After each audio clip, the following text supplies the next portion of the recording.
इलाही बख्श बिकक साहब तव्हां ॿुधायो। अॼु मूंखे तमामु ॾाढी ख़ुशी थी आहे त सिंध जा गैरतमंद पुट न्याणियूं अॼु ॿेटनि जे मसइले ते पार्टियूं मज़हब इख़्तिलाफ़ात सभु हिकिड़े पासे करे अॼु ॿेटनि जे मसइले ते गॾु थिया आहियूं। अॼु असांजो हितां काफ़िलो डिंगी भंडार ॿेट ते उते पहुची करे असां उन्हनि खे इहो ॿुधाइणु चाहियूं था जेके असांजा ॿेट फॿाइणु चाहिनि था।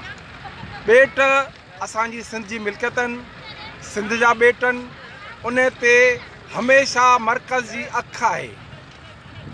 हिन मुल्क जे वजूद में अचण खां पोइ जेका असां सां ज़्यादतियूं थियूं आहिनि, जेके असां सां मराला थिया आहिनि, असांजो वसीला सभु उन्हनि फॿाया आहिनि। तेल असांजो, गैस असांजो ऐं पोर्ट असांजो।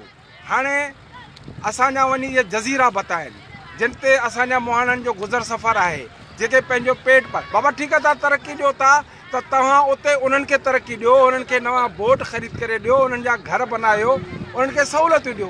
तव्हां तरक़ी जे नाले ते धारिया मथां आबाद करे असांजी अक़लियत में तब्दील करणु चाहियो था।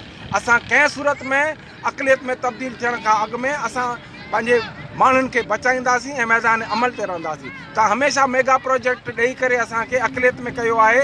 तव्हां बैरिया टाउन अॾे करे असां अक़लियत कयो। हीअ डिंगी बडार ते तव्हां दुनिया जी किन किचिरो गॾु करे तव्हां असांखे अक़लियत में करे असांजा सभु वसीला फॿाइणु चाहियो था। असां कंहिं बि सूरत में असां तव्हांखे न ॾींदासीं।